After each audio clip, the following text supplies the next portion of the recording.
In this next episode, we will see how 3 teenagers with bad intentions enter a school with guns and how a South Florida realtor is arrested after he wrecks cars because of driving under the influence.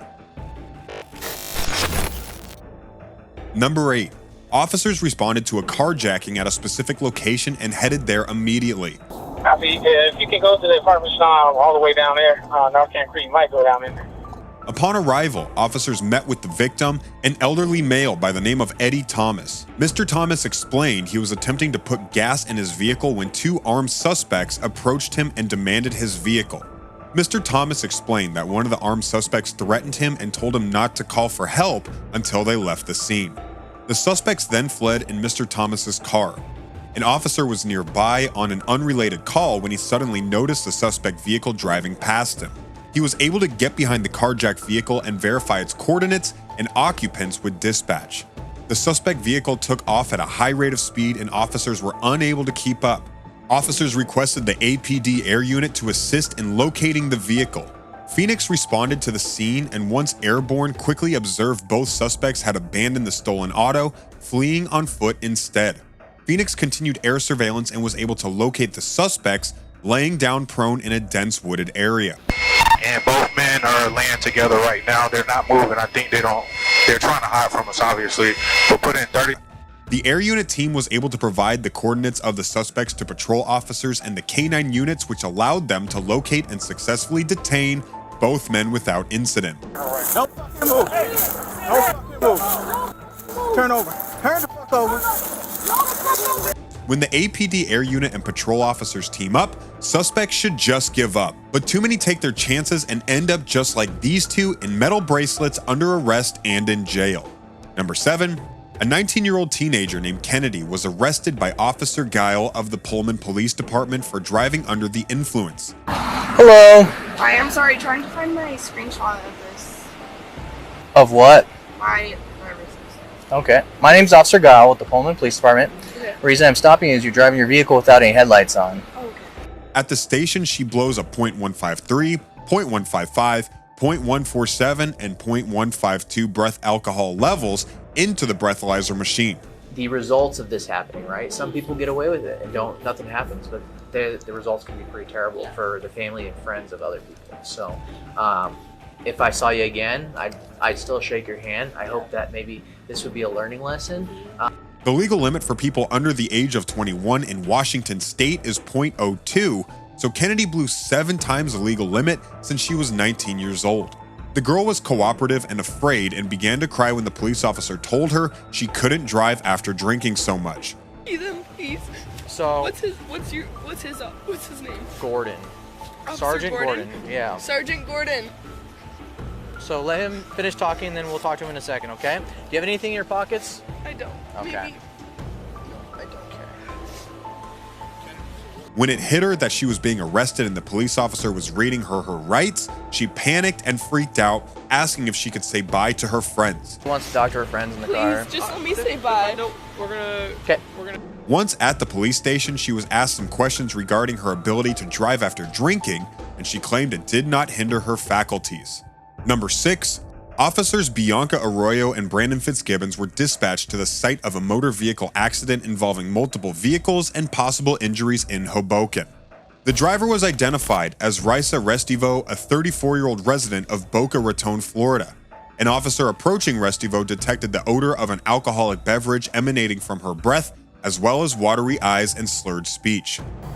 Yeah, I was going straight and I don't know what happened.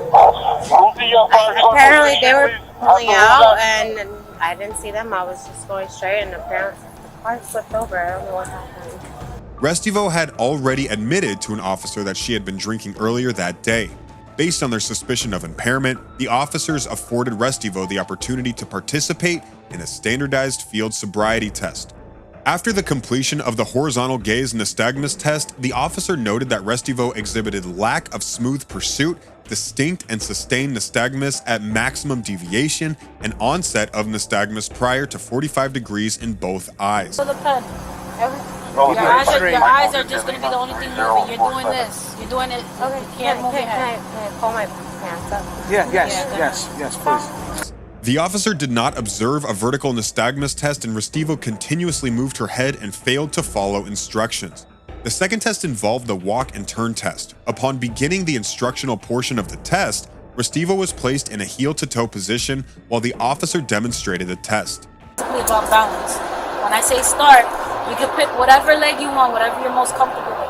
You're gonna raise it 6 inches off the ground, and you're gonna count 1 Mississippi, 2 Mississippi, 3 Mississippi, 4 Mississippi until I say stop. Restivo proceeded to take 9 steps forward and could not maintain a heel-to-toe position throughout the course of the test. Restivo continuously failed to follow instructions which were explained to her before the WAT test. The final test was the one-leg stand. After the test was demonstrated for Restivo, she did not have any questions. Restivo began the test but could not maintain her foot 6 inches off the ground. Also, Restivo dropped her foot down to the ground and could not maintain her balance. Based on the officer's observations and Restivo's inability to properly perform the tests administered, Restivo was informed that she was being placed under arrest for driving while intoxicated. All right, miss, you're being placed under arrest for driving while intoxicated, 4-50, 39-4-50. Okay? After she was transported to Hoboken Police HQ, Restivo consented to providing breath samples. Restivo's breath test revealed a BAC of 0.17%, which was more than double the legal limit. According to witnesses, Restivo was driving at a high speed, which resulted in her colliding into a blue-colored Chevy Malibu that was partially parked near a fire hydrant. The impact of the crash to the parked vehicle shifted the parked vehicle, which then struck the victim, Lauren Hardy Vallone, as she was standing on the passenger side of the vehicle. Also, due to the impact of the crash, Restivo, who was driving a black Chevy Cruze, elevated the vehicle into the air and turned over, subsequently crashing into a properly parked gray-colored Toyota Highlander on the other side of the road. Let's get her away from there. She was the driver? Yeah. Get her away. Come on, miss. An ambulance arrived on the scene to medically assess Hardy, and she was transported to Jersey City Medical Center for treatment. Officers were informed that Hardy had sustained a fractured upper femur to her right leg and that her hip would need to be reset based on the injuries resulting from the crash. Sergeant Miller was instructed by Sergeant Ragland to only process Restivo on assault by auto due to the totality of the circumstances, and they would only upgrade the injuries to the second-degree crime of serious bodily injury if it was appropriate. After she was processed, Restivo was released to a family member after she signed the potential liability form. Number 5, an Atlanta police officer en route to work his shift and while driving his take-home marked patrol vehicle was monitoring his police radio. Dispatch advised they had a male actively breaking into a vehicle in the area. The officer was near the location and responded. Once he gained entrance into the location of the break-in and now on foot, the officer was flagged down by a citizen who pointed him in the direction of where the suspect was last seen fleeing. The officer followed the suspect's last known location and was able to spot him running away. The officer gave a detailed description of the suspect to responding officers. The suspect ran towards the Greyhound bus station where he was apprehended and taken into custody without incident. The suspect was later identified as 50-year-old Russell Stone. Further investigation revealed Mr. Stone had broken into multiple vehicles at the incident location and had a warrant out of the city of Atlanta for a previous vehicle break-in. Mr. Stone was charged with entering auto, criminal trespass, damage to property, obstruction and possession of tools during the commission of a crime. He was later transported to the Fulton County Jail and taken into their custody without incident. Number 4, the full body cam footage of former Seattle Seahawks running back Marshawn Lynch's arrest for suspected DUI was released by the Las Vegas Metropolitan Police Department. Is that a permanent gold grill? Or can you take them off? They're permanent? How can you afford that? Investigators found markings suggesting the vehicle hit sidewalk areas before stopping in an industrial section of downtown Las Vegas, not far from Main Street.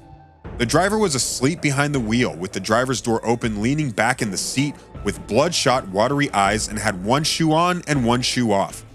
How are you? Huh? You don't know? Why not? You know where you're at? Lynch did not get out of the car when officers asked. All right, sir, you gonna get out of the car for us, or are we gonna have to help you out? Charlie 454. You're going to go to apartment. That's when officers pulled him from the car and brought him to the ground, where he was handcuffed and arrested. Lynch refused to cooperate with a blood alcohol test, which had to be performed in a restraint chair. Lynch's attorneys responded in a statement that Lynch's car was safely parked and not in operation when police arrived, and a driving while intoxicated charge won't stick.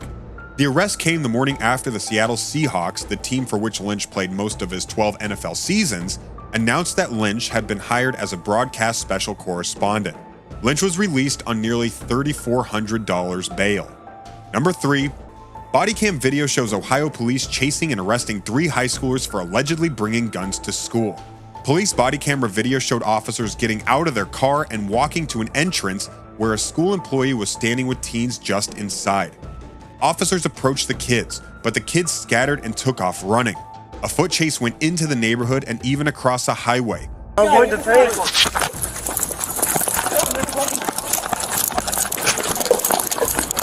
Officers shouted to one suspect to stop and found a gun on the suspect upon apprehending him. Put your hands up!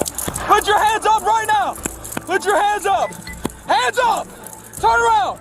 Police arrested 3 suspects and 1 got away. They say they found 2 guns. Police also say the teens had driven in stolen cars. Again, a security officer had seen them pull up and approach the school building. The school went into lockdown, yet the teens got in anyway. After all the commotion and chasing, only 1 kid was locked up in a detention center. A 16-year-old was charged for having a gun on him, and records show he also had been wanted in a robbery case. Number 2, an off-duty Atlanta police officer working an extra job spotted the suspect vehicle in recent gas thefts that took place in the Zone 6 area. The officer made a traffic stop and after a short investigation arrested the suspect, handcuffed him. You have anything on you I should be concerned about? No. Step to the back of the car. Sure. 5719X radio. Take a seat. And had him sit and wait so he could report the incident. All this happened while the dog of the man arrested wondered what was going on. Number 1, YouTuber IShowSpeed handcuffed by cops. Bodycam footage shows Ohio police responding to a false threat and handcuffing YouTuber Darren IShowSpeed Watkins. No, bro. Hey. Hold on, I'll tell you why. Hey, what's going on? Hey, we're gonna talk. Hey, I'll tell you why. Good. Whoa, relax. An officer told Watkins that someone called 911 using his name and told police that he was going to hurt himself and his family. No. We came to make sure you're okay. All right, just listen to me. Okay. I am a popular streamer. I am a YouTuber, okay? Come on. I have 10. Let me talk. So guess what? Okay, hold on, wait. You're good, you may be out of these cuffs, but relax. Okay. We're on your side. All right. We're here to make sure you're not going to harm yourself. Right? All right. Now, people dox people. After speaking to Watkins, as you can see in the video, the situation was clarified and the officers let Watkins go after determining the threat to be false. It's clear that being a cop is not easy, and one wrong decision can change the lives of people in an instant. In a country where anyone can own a gun, it's not surprising to see teenagers carrying guns, even if they're not of age. It's a scary country to be living in. Which one was your favorite? Why don't you let us know in the comments below? And well, that's it for now. If you enjoyed this video, please give us a like and let us know in the comments what you think. Check out our other videos and subscribe to be a part of the fun. Click on the notification icon so you can see our new videos as soon as they're uploaded. Thanks for watching and see you next time.